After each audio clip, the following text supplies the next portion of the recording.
We're going to get some pwnage and some pwnage preventing going on today.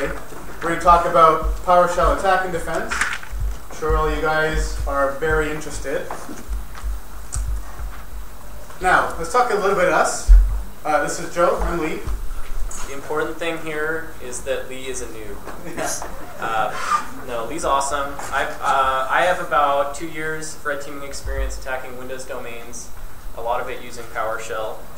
And Lee obviously has written a lot of PowerShell and will be talking to us a lot about defending against the types of attacks that I've been doing with PowerShell.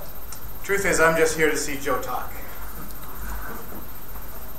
So, how many of you guys have been hearing about, security in the news, PowerShell security? Are there, things you're worried about on your domain? Worried about potentially the impact of PowerShell and what can attackers do if they get access to your systems? So if any of this rings a bell, all right, I think about it all the time. Now, PowerShell's been finding a bunch of new friends. So if you've been watching people on Twitter, there's, PowerShell, oh my God, it's crazy. You've got Joe up there at DEF CON being forced to drink shots as he talks about it. So it's been a good time. We're getting a bunch of new members to the PowerShell community. It's not just system administrators anymore. You've also got a bunch of people from the security research community. Now the question is why?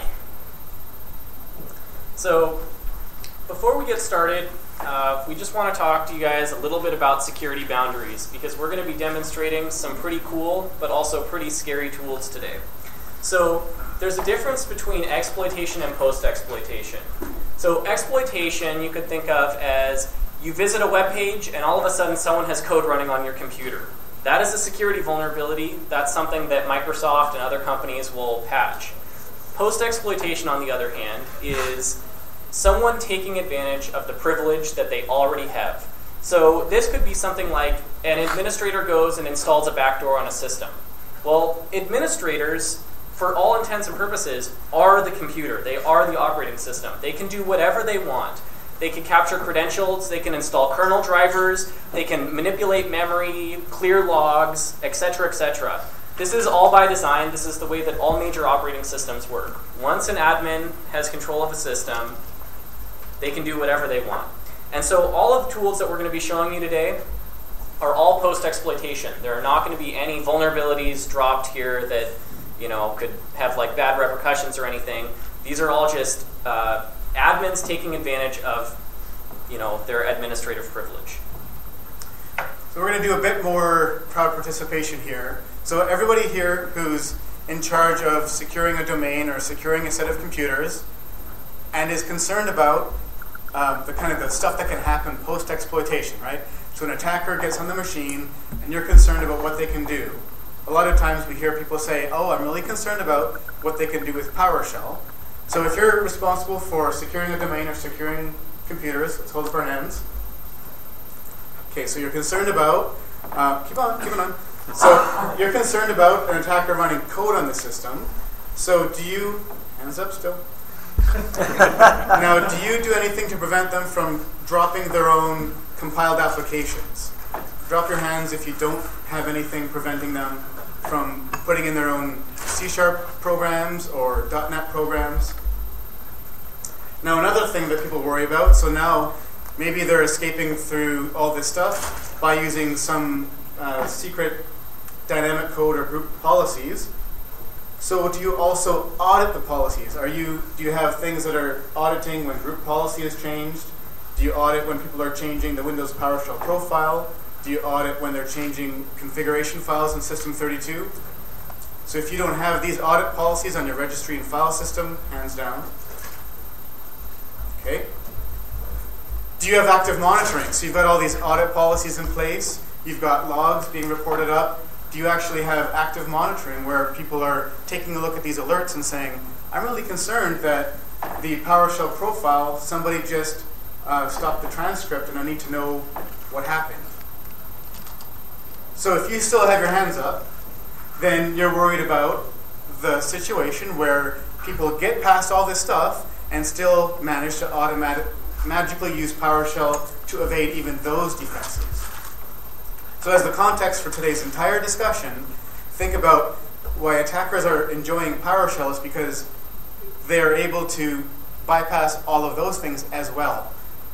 But it's an important thing to think about. If you're not doing those other things, then you should really start doing those first, and then start moving into some things that we'll talk about.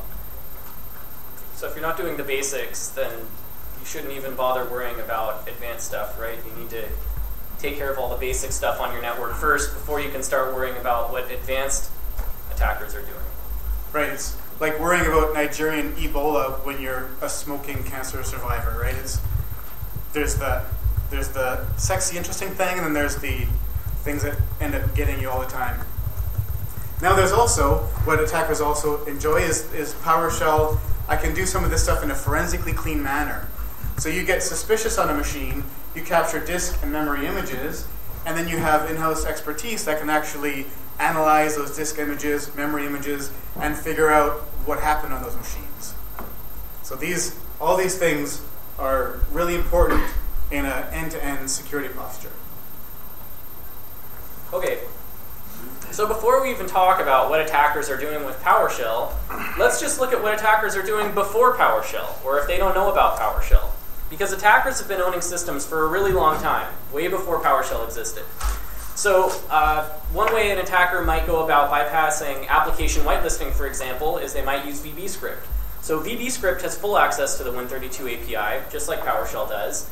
And like Metasploit, for example, which is a very popular attacker toolkit, has had for a long time the ability to generate payloads in VBScript. So you could bypass antivirus, app whitelisting, etc. And along with VBScript, any other interpreted language, such as if you have the Python interpreter installed or the Perl interpreter installed, attackers can write malicious script in any of these scripting languages. And if you allow the script interpreter to run, if you allow the Python interpreter to run, then attackers can write malicious Python and run that on your system. Attackers might use DLL planting to avoid executing unknown DLLs. So they can put a DLL inside the directory of an executable, and when you run that executable legitimately, the attacker's DLL will be run. One way that attackers might try to avoid leaving forensic evidence behind on disk is by executing their files off of a file share. So even if you go on the host that was compromised, everything was just run off file shares. And one thing that attackers do to move around your environment is they'll use remote task creation or remote service creation to go and run their malicious payloads on other systems and get code executing on them. It's like psexec is a very common way that attackers pivot around environments. Okay, so what about with PowerShell? Why does everyone care about PowerShell? Well, one thing is that PowerShell is kind of the new hotness, so everyone in the security community is kind of interested, hey, what's the deal with this thing? But also, PowerShell has full access to the Win32 API, so if you can write something in C++, then you can write it in PowerShell. PowerShell script files themselves are subject to application whitelisting policies, but PowerShell interactive input is not. And so if an attacker can get on a system and run PowerShell.exe and just type in commands, then you can't whitelist. You can't whitelist that away. And likewise, PowerShell remoting is considered interactive input. So if an attacker has the ability to do PowerShell remoting into a system, and it's not in a constrained run space, they can execute whatever commands they want, none of those commands will be subject to application whitelisting.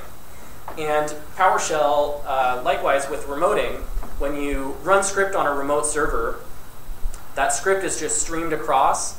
Nothing ever touches disk. So this gives attackers like an all-in-one way that they can execute payloads on a remote server without triggering antivirus, without triggering application whitelisting, and without writing anything to disk on the remote server.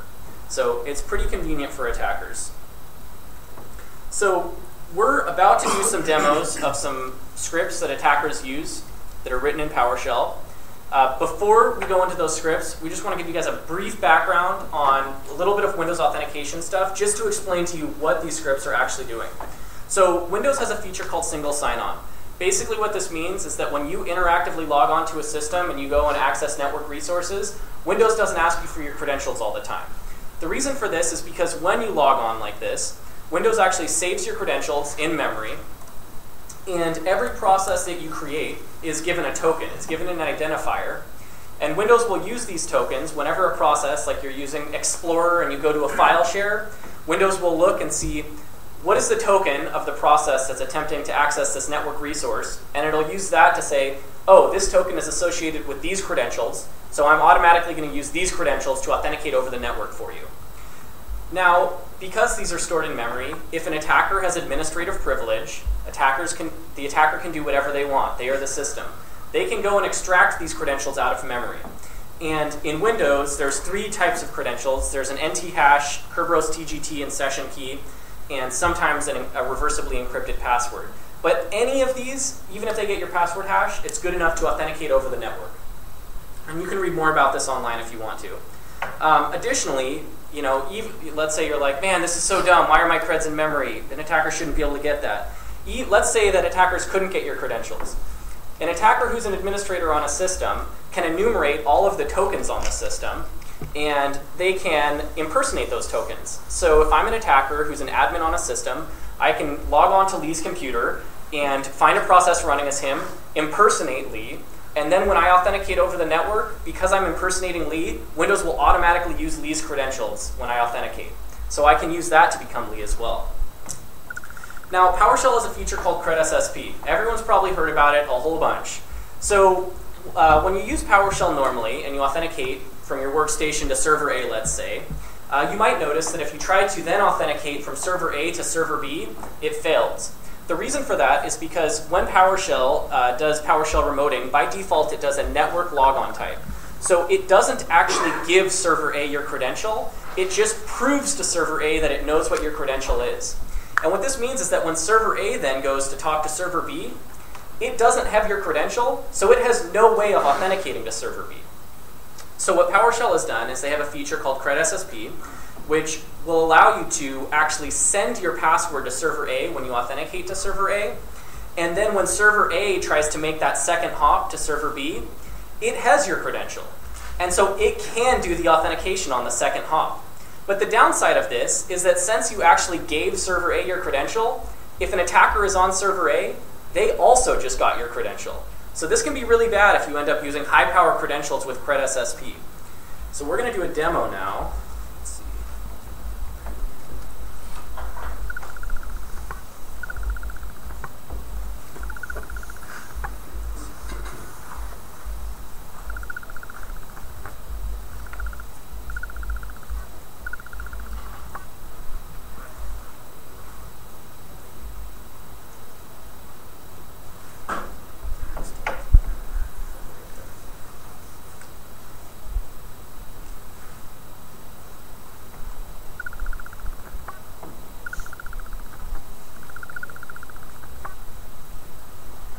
Now, one of the things, excuse me, that you might run into is people asking you, hey, we need to start locking down PowerShell, and we don't want to get you into the position of turning into like a stick in the mud. What is useful as you're learning about the background about Windows authentication and everything is to say, you want to help them solve their problem, but maybe their solution is not the right way, right? So say, I understand your worry. What are we doing about these other things? And it turns out that they might have a bunch of other work ahead of them before they start calling about locking down PowerShell further.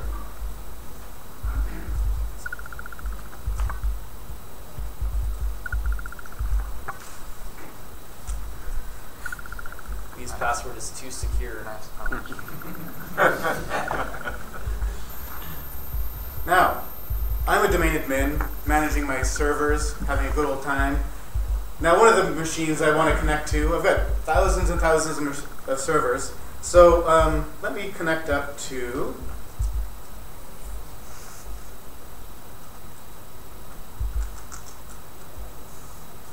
this one user machine, and I need to do some configuration there. I'm logged in as domain admin right now, as everybody should be.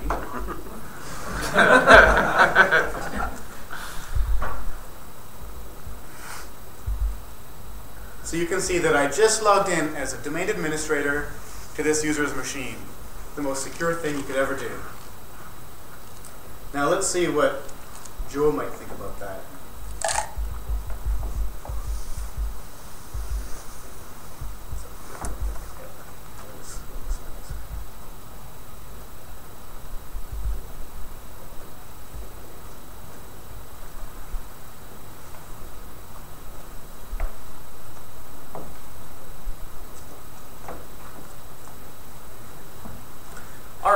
So if I'm an attacker and I've compromised this user workstation, for example, one of the things that I'm going to do is I'm going to run Mimikatz, which is a credential theft tool that anyone on the internet can download. So I have a PowerShell version of it that's called invoke Mimikatz. And you'll be able to see that Mimikatz ends up dumping a whole bunch of credentials, but I'm sorry, just so that we don't take too much time, I've got some stuff to copy and paste. So Mimikatz ends up dumping a whole bunch of credentials that we don't really care about. So what I'm going to do is I'm just going to put a filter in here just to look for Lee's domain admin account and see if he put his password on this server for me to steal. And you can see that while Mimikatz returns output for a variety of different accounts, it doesn't actually return anything for the domain admin account. And the reason for that is because Lee did not use credSSP. So what he actually did is safe. There's no credential that I can steal for him right now. But let's see what happens if he uses credSSP on this system. So it turns out that what I really wanted to do was access a network share. So let me go back and say, well, I'm going to remove this session because I don't need that anymore. But now I'm going to use credSSP because I heard on the internet that that's a great thing to do when you need to access network resources. And of course, you should always use credSSP with the domain admin account.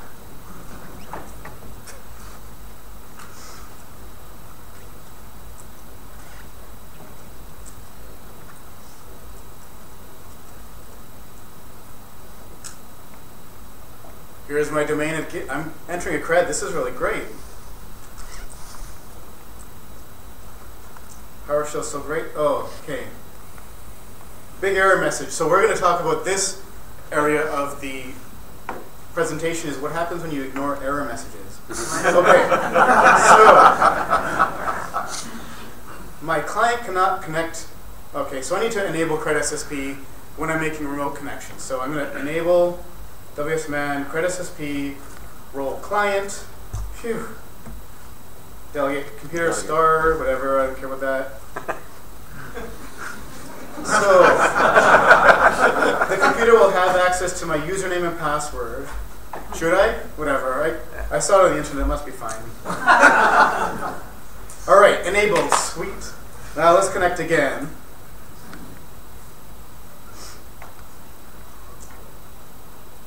Typing my password.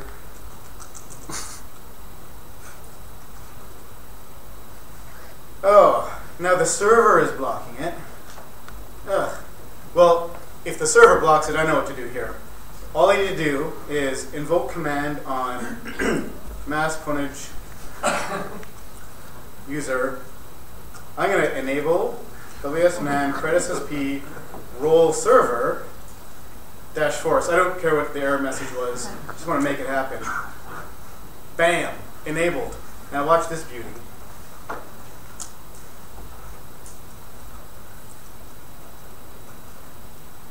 We got our session. Simplicity itself. So watch this. I can even take a look at the C share on the domain controller. I am God. I'm going to use this account for all kinds of stuff across the domain. Thousands and thousands of computers. All right. So let's see what happens from the attacker's perspective when Lee turns on credSSP. I mean, Windows warnings aren't there for a reason, right? No. All right, so once again, we're going to go ahead and run Mimikatz. Uh-oh, but this time we got something. So you can see here that Mimikatz detected that the domain admin account is logged on. You can see that right here, username domain admin. And you can see that the NT hash is also provided here. So remember what I said earlier. If I get Lee's NTLM password hash, I can become him over the network. I have essentially just captured his password. I could also capture his Kerberos ticket with a different flag to Mimikatz. And on some versions of Windows, you can just steal his clear text password. So it looks like Lee actually made a mistake here by enabling credSSP. Okay, so what if Mimikatz didn't exist? What if I couldn't just steal his credential? Well, I'm going to run another script called invoke token manipulation. And what this is going to do is it's going to list all of the tokens that are available on this system. And you can see that Lee actually has domain admin token on this system now that I can impersonate. So I'm going to go ahead, and I'm just going to copy it in so that I don't typo anything. Hey, Joe. Yep. Is the same true as cert was used? Let's see. I'm not sure if cert delegates. No, the cert auth, it maps to a local user account when you use IIS cert mapping. And so at that point, you don't have the local creds. It's done at the WSMan layer. Okay, so what I've done here is I've actually spawned a new PowerShell window. But this PowerShell, if I run who am I, this is actually running as the domain admin account. So I have now become Lee, and you can see that I can, just like Lee did, I can do a dir of mass ponage, domain controller, and list the C directory, and get a listing. So now just through impersonation, without even needing Lee's password, I can just impersonate him while he's using this system and go and do really evil things on the network. So, and to make matters, even more interesting for attackers, these scripts, such as invoke mimikatz, can be run over PowerShell remoting. So if I have this domain admin account, or let's say that I got a less privileged admin account, I could actually run invoke mimikatz on a server remotely. And like I said before, it will run in memory. It won't write anything to disk on that remote server, and you can connect to that server and steal the credentials of everyone who's logged onto it. So let's see what can be done about this. So that's what I get for ignoring error messages. Especially Gabby's beautiful error messages. They're terrible.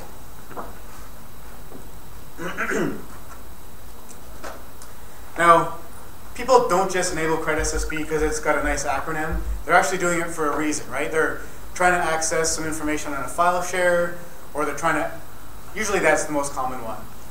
And so there are some ways you can do that significantly constrain what's happening here without doing dropping your credentials everywhere. So probably the safest approach is if you know which computers need to talk to other computers, well then rather than granting, let's say, Lee access to those files, well you can grant that middle box, there's a machine account there. So when you're going into the ACL editor, you can say, I'm going to grant that machine access to these files. So now that machine and anybody on that machine has access. So if this is a build server, well then all you have to do is grant access to the build server to people that you trust, and then let the build server, with the build resources, let them trust the build server. Now another thing is if you want it to all just act magically like it did when you did remoting, where you don't have to do your cred at all, you just connect up as yourself, and those connections happen as yourself. That's called Kerberos constrained delegation, and Alexander's going to be giving a great demo of that and related topics coming up soon. Now the other thing that you have probably noticed across all of PowerShell is a credential parameter. So you can use this thing to provide explicit credentials. So now I have a build server that needs to talk to some resources. I can use a low privileged account there. And on the resources I can say, well, I can do a new PS drive with a dash credential, and it might be file share user or something else. I can do that explicitly. Now that doesn't need to be my domain account anymore, and then you don't have to worry about that credential necessarily being stolen. And last, I guess, really just limit the use of CredSSP. If none of these things work for you, then just, machines that accept it, audit the heck out of them, monitor the heck out of them, but ultimately you're just tempting fate when you do this on a broad basis. But the problem here isn't CredSSP. The problem is when you have high-powered accounts where if their information is stolen, somebody can use their user permissions and spam your whole domain or spam your whole infrastructure as them. Now, if anybody is able to do this, whether it's an attacker or potentially a domain admin that just double-clicked on, iloveyou.vbs, that's the core of the problem. Now, if everybody has access across your domain, you're not going to be able to control breaches. So we can really simplify the scenario in two big ways. So one is to compartmentalize roles. So have some people who are using administrative credentials for file servers, different credentials for SQL servers, different credentials for whatever. So you imagine like a key ring, right? You don't have one master key to the city. You use credentials as they're needed for what they're needed for. And then the other thing too is around limit what they can do when they connect. So don't say, hey, this person can connect up to this machine and act as an operating system administrator. Say they can connect up to this machine and do the tasks that they should be able to do. And constrained run spaces are the answer to that. Now, Jeffrey gave a killer demo this morning of constrained run spaces and how we see that. So let's take a little bit of a view into how that might work when you're going to set up these on a broad scale. So now let's take a look at these constrained run spaces. Now we're on the user account again. Now mass ponage user, I've given access to mass ponage-serve, the server. Now the user is allowed to connect and do administrative tasks. So let's take a look.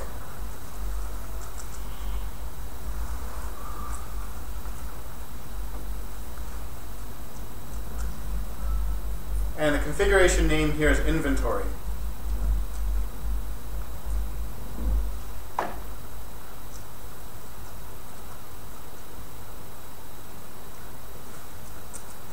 What I've done is I've restricted this session down. I can do a get inventory, get some nice little information here. I can even get limited file content. This is a command that does some filtering that only lets me see certain files. And I can say, for example, doc star, that will filter it down to documents. Or I can even get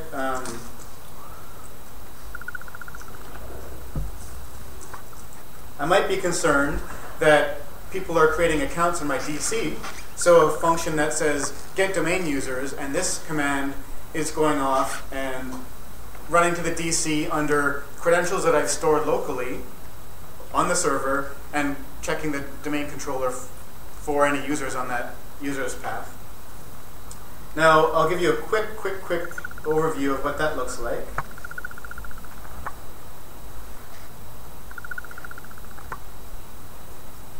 Now this is an inventory startup script, very similar to the ones, for example, you saw at Jeffrey's demo today. Some functions, get inventory, get current user. Here's some stuff I've done to get limited file content, and I'm doing some validation and everything else. This is the get domain admin user. I've done some obfuscation and encryption here, so that if somebody gets access to my file, they don't have the domain admin credentials. So there's an example of constrained run spaces. All right, so these constrained run spaces, if set up correctly, would stop me, the attacker, from being able to have, unconstrained PowerShell access to a server once I compromise a specific user.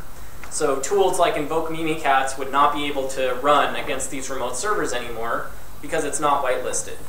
But constrained run spaces are written in code, and sometimes code has bugs. And so just because an attacker sees that there's a constrained run space set up, they're not just going to stop there. They're going to look and see, okay, what am I allowed to run in this constrained run space? So once again, so we have this connection into the constrained run space. So as an attacker, I would go ahead and I would just run get command, and I would see what are the commands that are available to me. What is the attack surface of this constrained run space? And one thing in particular that I can see is there's this get limited file content script, right? So Unbreakable. Completely unbreakable, according to Lee.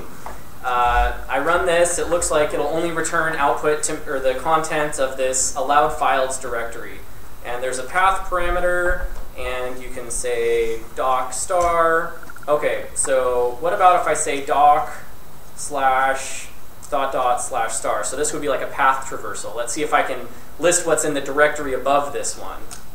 Unbreakable. But it says path may refer only to file names. So I can't get in.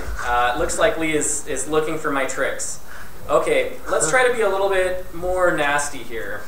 What about if we say doc, and then we say tick? And we'll put in, actually we'll say tick, echo, hi, and then another. So what I'm trying to do here is a command injection. So sometimes people write scripts, and instead of just executing the commands they want to execute, they go and concatenate a whole bunch of strings together, and then they call invoke expression on that string that they just built. And so sometimes you can just put in a tick mark and then add your own commands, and they'll end up running it. And I actually need another tick here. So let's see what happens if I try to run this. Who do you think you're playing with? It still doesn't work. So it looks like command injection isn't working either. Nope. Okay, so one thing that I've found, though, is that sometimes people will think that they're being sneaky or smart here, and they'll recognize, hey, someone could do command injection. And so they will put in a regex filter looking for single ticks, looking for people trying to escape out of their strings. But what they don't realize is that PowerShell actually interprets like 4 different tick marks as a tick mark. So it actually treats Unicode tick marks, which are the opening and closing tick mark. Those are interpreted as the same as a normal tick mark, and the reason for that is because a lot of people copy scripts out of Outlook or out of Word documents, and Word will automatically convert normal tick marks into the opening and closing tick marks just to make your Word documents look pretty. And so people would paste their scripts in, paste script in from Outlook or Word, and PowerShell would barf because it wouldn't know what that Unicode tick mark was. So the PowerShell team made them all interpret the same so that people can use scripts out of Word documents and whatnot. But the result here, and I'm just going to go ahead and copy this gigantic string. So thank you all for coming today. So the downside here is that if an attacker knows this, the attacker can insert these Unicode tick marks. There's one right here. I don't know if you can see it, but you can see it's not a normal tick mark, it's an open tick mark. Yeah. And so what I'm going to do is I'm going to try to call getLimitedFileContent, and I'm going to put in this Unicode tick mark, and then I'm going to try to run get command on invoke expression and just output if it's visible or not. It isn't visible because I'm in a constrained run space. Then what I'm going to do, if this works, is I'm actually going to change the visibility of invoke expression to be public. So if that works, then I would actually be able to call invoke expression. Okay, so let's see. If Lee has thought about this attack, then I'm just going to get a big error message again. But he didn't. So you can see here that initially I enumerated what is the visibility of invoke expression. It was private. But the second time I enumerated the visibility, it's actually public. So if I run get command, you can see invoke expression is now available to me. So I can say invoke expression, and I can say echo ha ha ha ha ha. And ha ha ha ha ha is executed. So now I can run arbitrary script against this server, not just the stuff that's in the constrained run space. Okay, so one other thing that I'm going to go ahead and do is I am going to change PowerShell to run in full language mode instead of just no language mode. This will allow me to redefine things, create my own functions and whatnot. So now I've fully destroyed this constrained run space. I can do whatever I want at this point. But what do I want to do? Well, one of the other scripts that Lee had was he had this script, and it's called Not my domain have been users. So it's called, he has this folder, and it's this inventory folder, and this is where his inventory.ps1 file was. So this is where the constrained run space is actually set up, and this is where he's gone ahead and defined the constrained run space functions and whatnot. So what I'm going to do is I'm just going to say get content on this directory and on the inventory script itself. Come on. Oh, sorry. So I can't directly use get content. I have to invoke expression.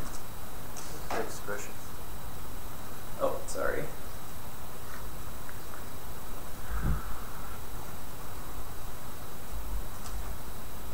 Okay, so now using invoke expression, I've output the entire script folder. or the entire get inventory script. But one of the things you can see here is he has this function. It's called get domain admin user. And Lee was telling us earlier that this script actually uses a different credential. So I want to see how this function works. But it looks like Lee has gone ahead and he's obfuscated it. So there's like all this encryption and stuff happening. But it looks to me like what's happening here is he reads an encryption key, and then he reads this file. He unencrypts the file, converts it back to a string, and then calls invoke expression on that string. This one's unbreakable. So Lee thinks this is unbreakable, but It's got encryption, so. what I'm actually going to do here, so Lee has lots of encryption going on, but at the end of the day, he takes this unencrypted output and calls invoke expression on it. So what I'm going to do is, so my copy and paste didn't work. What I'm going to do is I'm just going to redefine invoke expression. So now when invoke expression is called, it's actually going to do a write output. So now what I can do is I can say find domain admin users, right? Yeah. Get domain admin user. Get domain admin user. And when he calls invoke expression in there, it's actually going to run my newly defined invoke expression, which is just a write output. Now I have the contents of this script that he was trying to protect with encryption, and I can see that his password is actually massponage exclamation 11. And it looks like that's the password for the domain admin user. So even though Lee tried to do obfuscation on this script, it doesn't actually work.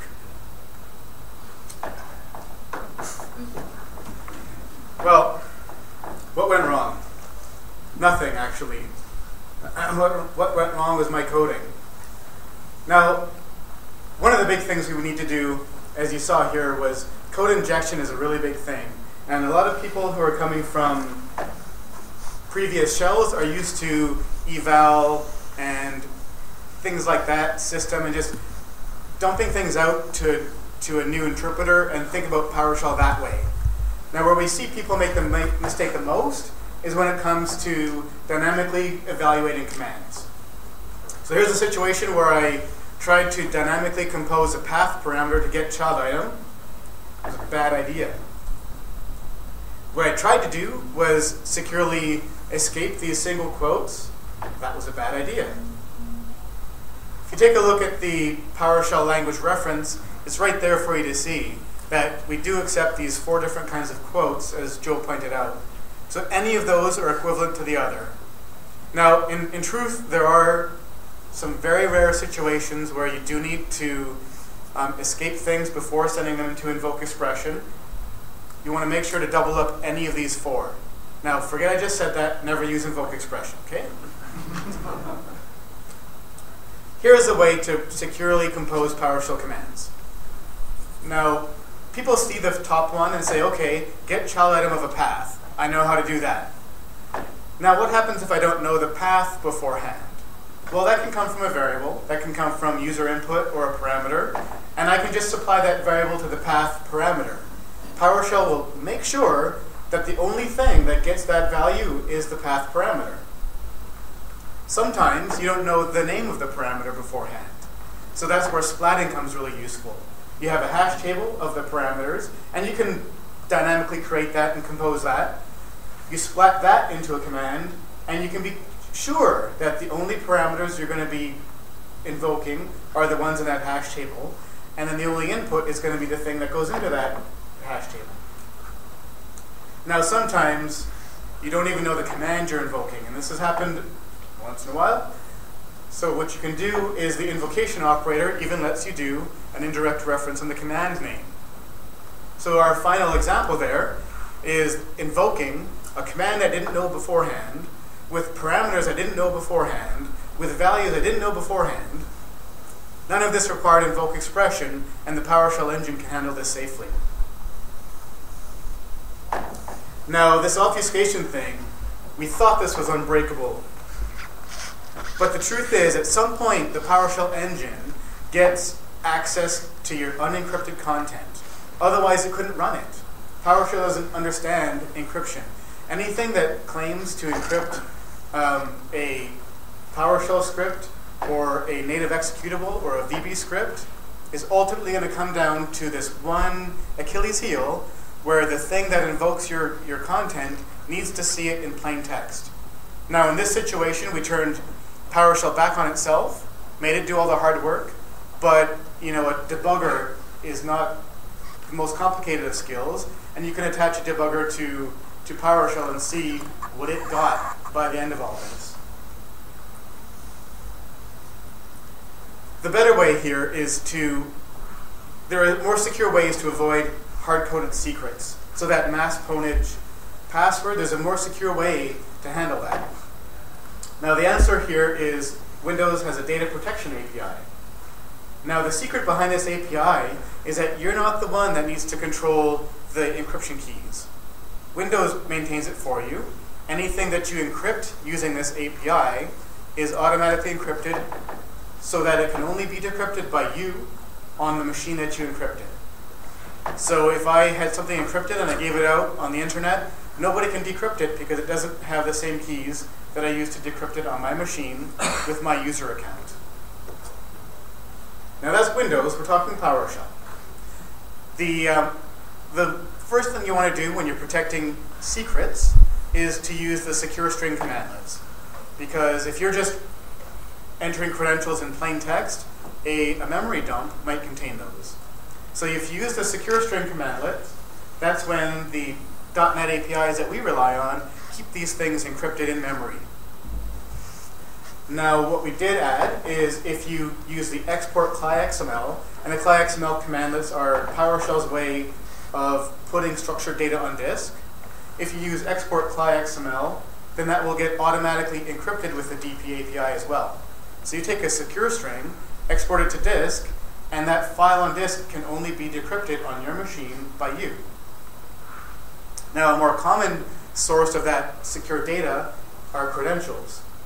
So this is a great way, if you've got a slew of credentials that you don't want to keep littered around your scripts, prompt yourself a bunch of times, use the export CLI.XML of those credentials, and then you can have a little folder beside your scripts with these secure credentials.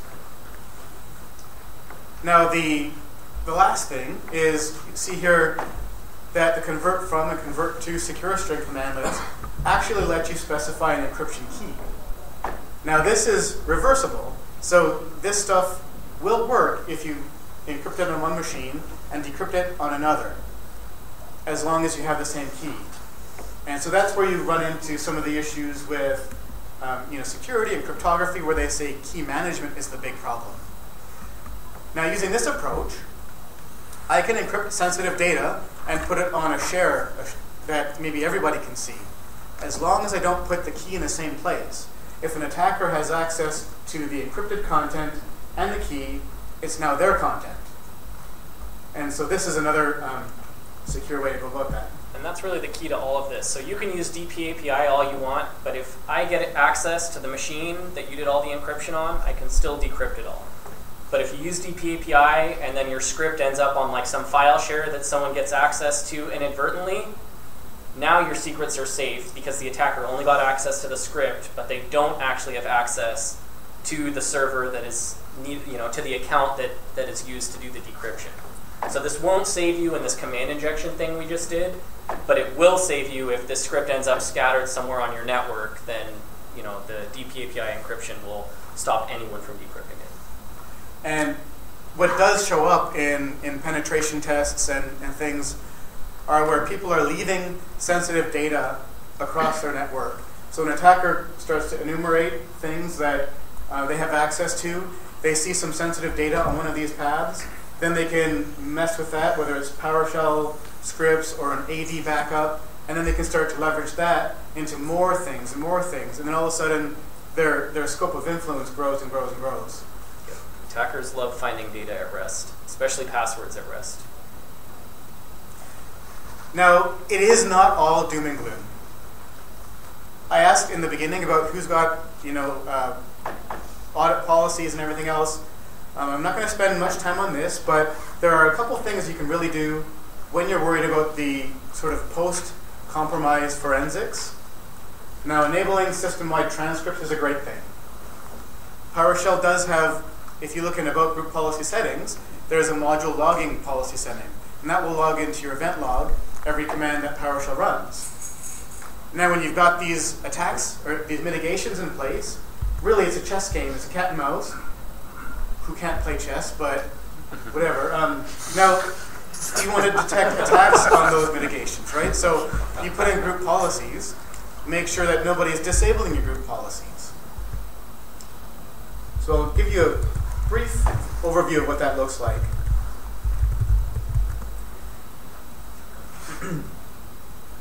Now,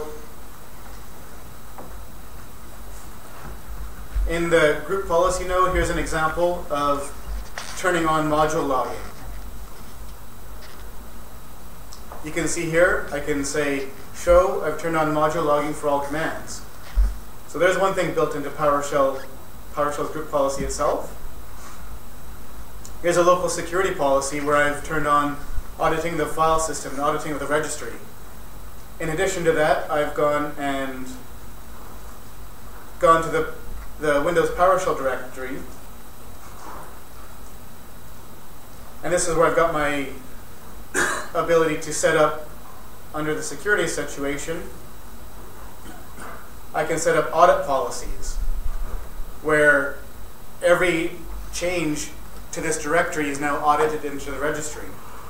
And then finally, here's my pwnage preventer script that just goes through all of these different areas in their event log, looking for people trying tricky things. Now, this isn't a thing that you're going to want to run, but there are systems that will let you do similar things like this. Monitor these event logs, monitor these things, and be able to know when malicious things are happening in your system. And as just a quick example of that,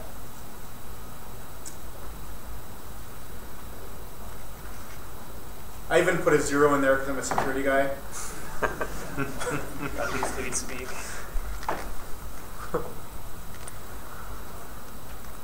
So this is groveling through all that damage that Joe just did, and I'm trying to figure out exactly how pwned I am.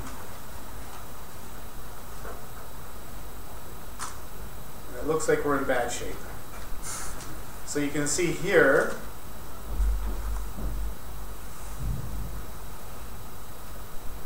that I can scroll lots and lots and lots. Anyways. Yes.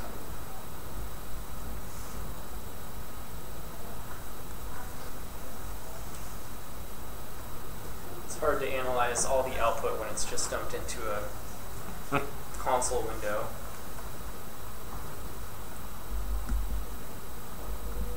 Oh, I just had it. There we go. So see here that there is his exploit itself because I turned on transcripting on the registry and on my endpoint. So it's not all doom and gloom. There are, it's definitely a thing that you want to keep in mind. PowerShell security is more of an end game. There is a holistic domain security that is important to keep in mind as you work with your security peers. And with that, thank you, and we'll be happy to take any questions outside. And if you want to play with any of the tools that were used in this demo, all the attacking tools can be found in PowerSploit on GitHub, and we'll release the rest of this stuff on GitHub at some point soon as well. So, yep. Thanks.